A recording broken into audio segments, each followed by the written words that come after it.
வணக்கம் அன்பு நண்பர்களே. ஸோ நேற்றைய போட்டி மேட்ச் நம்ம கணிச்சது போலவே மும்பை இந்தியன்ஸ் ஜெயிச்சது. இன்றைய போட்டி மேட்ச் நம்பர் 64 லக்னோ சூப்பர் ஜெயிண்ட்டுக்கும் குஜராத்துக்கும் மேட்ச். ஸோ இதில் யார் ஜெயிச்சாலும் ஒன்றும் கிடையாது. குஜராத் ஜெயிச்சா ஃபஸ்ட்டு 2 இடத்துக்கு போகலாம்.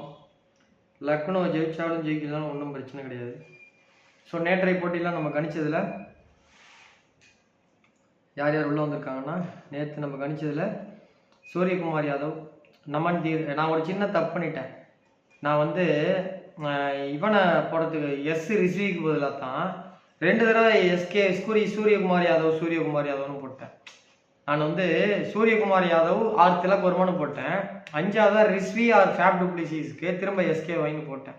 போட்டிருந்தா இன்னொரு ஆள் சேர்த்து வந்திருப்பாங்க. நேற்று நம்ம கணிச்சதில் சூரியகுமார் யாதவ், நமன் தீர், திலக் வர்மா, விப்ராஜ் நிகாம், ஜாஸ்பீத் பும்ரா, குல்தீப் யாதவ் உள்ளே வந்திருக்காங்க 6 பேர். முஜிபுர் ரஹ்மான் உள்ளே வரலனாலும் 44 பாயிண்டோடு இருக்கார். ஸோ இதில் பார்த்தீங்கன்னா 45 பாயிண்டில் வர்மா இருக்கார். ஸோ அதில் ஒன்றும் பெரிய மாற்றம் கிடையாது. ஸோ முஜிபுர் ரஹ்மான், சமீரா இவங்க எல்லாமே நல்ல பாயிண்ட்டு. கேஎல் ராகுல். ஸோ 2-3 பேரை மட்டும் கொஞ்சம் கரெக்டாக கொடுத்துருந்தா ரிக்கில்டன் கொடுத்துருக்கலாம். எங்கே தப்பு பண்ணான்னு தெரில. பட் ரிக்கில்டனோட டேட்டா கம்மியாக தான் இருக்குது. இந்த வருஷம் தானே விளையாடுறாரு. அடுத்த வருஷத்துலேருந்து கரெக்ட் பண்ணிக்கலாம். Right, okay. So match prediction நான் சொல்ல வரணும்.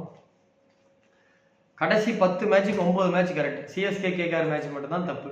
மீதி 9 மேட்ச் தப்பு. அந்த கேகேஆர் சிஎஸ்கே மேட்ச் கூட 32 பைசா வந்தது. நான் லாஸ்ட் கட் போட சொன்னேன். ஸோ நல்ல ரிசல்ட் போயிட்டுருக்கு. இதுக்காக இன்றைக்கி மேட்ச்சில் ஹெவியாக இன்வெஸ்ட்மெண்ட் பண்ணிடாதீங்க. என்றைக்குமே நம்மளுடைய விதி ஒன்று சொன்னால் அதை ஃபாலோ பண்ணுங்கள். நான் உங்களுக்கு நல்லதுக்கு தான் சொல்லுவேன். ஒரு மேட்ச்சுக்கு 10,000னா எல்லா மேட்சுக்கும் 10,000 மட்டும் கட்டுங்க. 10 மேட்ச்சில் சம்பாரித்து அக்கௌண்ட்டில் 2 லட்சம் இருக்குது. அடுத்த 2 மேட்ச்சுக்கு 2 லட்ச ரூபா கட்டலாம்னா 2 மேட்சும் தோற்று போணுச்சுன்னா 0 ஆகிடும். அப்போ இவ்வளோ நாள் நம்ம சம்பாதிச்சது போயிடும். எப்பயுமே ஒரே மாதிரி கட்டுங்க. இன்றைக்கி மேட்ச்சில் கொல்கத்தா ஜெயிக்கணுமா அல்லது லக்னோ சூப்பர் ஜெயிக்கணுமா அப்படின்னு தெரிஞ்சுக்கணும்னு நினச்சிங்கன்னா நீங்கள் இந்த திரையில் தோன்றுகின்ற வாட்ஸ்அப் நம்பருக்கு வாட்ஸ்அப்பில் மெசேஜ் பண்ணுங்கள். உங்களுக்கு லக்னோ ஜெயிக்குமா அல்லது ஜிடி ஜெயிக்குமான்றதை கட்டண அடிப்படையில் தெரிஞ்சுக்கலாம். ஸோ ட்ரீம் 11 பொறுத்த வரைக்கும் இன்றைக்கி யாரெல்லாம் மொத்தம் விளையாடுறதுக்கான வாய்ப்பு இருக்குன்னா, குஜராத் சார்பாக Jos Buttler, Shubman Gill, Sai Sudharsan, Sherfane Rutherford, Shahrukh Khan, Ravi Srinivasan, Sai Kishore, Arshad Khan, Rashid Khan, Kagiso Rabada, Prasidh Krishna, Mohammed Siraj. இதில் ஏதாவது பரிச்சாற்ற முறையில் ஒரு ட்ரை பண்ணுறாங்க அப்படின்னா யாரையாவது ராகுல் திவாட்டியா அல்லது வேறு யாராவது மனவ் சுகர், கரீம் ஜனாத்து, கோட்சி இவங்களை ஏதாவது உள்ளே கொண்டு வராங்களான்னு தெரில. குர்னூர் பிராரு இவங்களை ஏதாவது உள்ள ஒரு பரிச்சாத்த முறையில் கொண்டு வராங்களான்னு தெரில. ஏன்னா இதில் தோத்தாலும் உங்களுக்கு பெரிய பிரச்சனை கிடையாது. பட் அப்படி நடக்குதான்னு தெரில. கிரிக்பஸில் சொல்கிறத அப்படி நான் சொல்கிறேன். லக்னோ சூப்பர் ஜெயின்ஸ் சார்பாக Rishabh Pant, Nicholas Pooran, Abdul Samad, Ayush Badoni, Aiden Markram, Mitchell Marsh, Ravi Bishnoi, Akash Deep, Avesh Khan, Shardul Thakur, William O'Rourke இவங்க விளையாடுறதுக்கான வாய்ப்பு இருக்கிறதா சொல்கிறாங்க. ஸோ இன்றைக்கி போட்டி முழுக்க மீன ராசியில் நடக்குது. உத்திரட்டாதி 1ஆம் பாதத்தில் மேட்ச் ஆரம்பித்து உத்திரட்டாதி 3ஆம் பாதத்தில் மேட்ச் முடிகிறது. ஸோ இன்றைய போட்டி யார் முடியும் போது பார்த்தீங்கன்னா உத்திரட்டாதி 2ஆம் பாதம், டக்கன் திருவணும். ஸோ இன்றைக்கி சனிச்சந்திரன் பலமாக இருக்கவங்க தான் ஜெயிப்பாங்க. சுப்மன் கிலுக்கு சனிச்சந்திரன் பலமாக இருந்தால் ஜெயிப்பாங்க ஜிடி. ரிஷப் பந்துக்கு சுக்கரனும் சந்திரன் இன்னைக்கு பலமாக இருந்தால் ரிஷப் பந்து ஜெயிப்பார். லக்னோ சூப்பர் ஜெயின்ஸ் ஜெயிப்பாங்க. ஸோ இன்றைய போட்டியில் யாரெல்லாம் நல்லா விளையாடுறதுக்கான வாய்ப்பு இருக்குன்னா, விக்கெட் கீப்பராக ஜாஸ் பட்லர், நிக்கோலஸ் பூரன், பேட்டிங்கில் சுவன் கில், சாய் சுதர்சன், எய்டன் மார்க்ரம், சுதன் ரூதர்ஃபோர்டு, ஆல்ரவுண்டரில் மிச்சல் மார்ஸ், பவுலிங்கில் ரவி ஸ்ரீனிவாசன், சாய் கிஷோர், பிரசித் கிருஷ்ணா, முகமது சிராஜ், திக்வேஷ் சிங். இவங்கெல்லாம் இந்த மேட்ச்சில் விளையாடக்கூடாதுன்னு சொல்லியிருக்காங்க.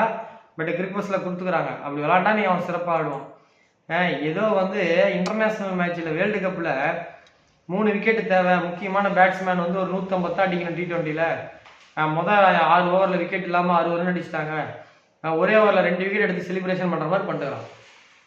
இவெல்லாம் இன்டர்நேஷ்னல் மேட்சுக்கு வந்தானா என்ன பண்ணுவான்னு எனக்கு ஒன்றும் தெரியல. ஒருவேளை Nicholas Pooran LSG second batting பிடிச்சாங்கன்னா ரவி ஸ்ரீனிவாசன், ரஷித் கான், பிரசித் கிருஷ்ணா, முகமது சிராஜ், திக்வேஷ் அது ஒரு பேட்டர்ஸ் மேட்சாக போயிடும். 10 விக்கெட் 2 பக்கம் போகிறதுக்கு வாய்ப்பு இருக்குது. ஸோ இல்லை அல்லது ஒரு 7-8 விக்கெட் போகிறதுக்கு வாய்ப்பு இருக்குது. அது பவுலர்ஸ் மேட்சாக மாறும். ஸோ இது உத்தேசமான தீர்ப்பு, இறுதியான தீர்ப்பு. டிஸ்கிரிப்ஷன் பாக்ஸில் டெலிகிராமோட லிங்க் இருக்குது. ஃபர்ஸ்ட் கமெண்டில் டெலிகிராமோட லிங்க் இருக்குது. அதில் ஜாயின் பண்ணிக்கோங்க. கண்டிப்பாக டாஸ் போட்டதுக்கப்புறம் ட்ரீம் 11 ஒரு 14 பேர் கொடுப்பேன். அதில் ஒரு 2-3 பேரை உங்களுடைய கிரிக்கெட் நாலேஜில் கழிச்சு விட்டுட்டு அவங்கள நீங்கள் எலிமினேட் பண்ணிட்டு நீங்கள் போடுங்க. ஸ்டார் பிளேயர் போட்டவங்கள மேக்ஸிமம் எடுங்க, அவங்கள மிஸ் பண்ணிடாதீங்க. ஸோ இன்றைக்கி மேட்ச்சில் ஜிடி ஜெயிக்குமா லக்னோ ஜெயிக்குமானா இந்த வாட்ஸ்அப் நம்பருக்கு மெசேஜ் கொடுங்க. நான் மெசேஜில் உங்கள் voter ID, Aadhaar card, PAN card, ration card, driving licence, வேறு ஏதாவது இருக்கிற டாக்குமெண்ட்லாம் வாங்கிட்டு வீடியோ காலில் உங்கள் ஃபேஸை கன்ஃபார்ம் பண்ணிட்டு ப்ரெடிக்ஷன் தரேன். நன்றி, வணக்கம்.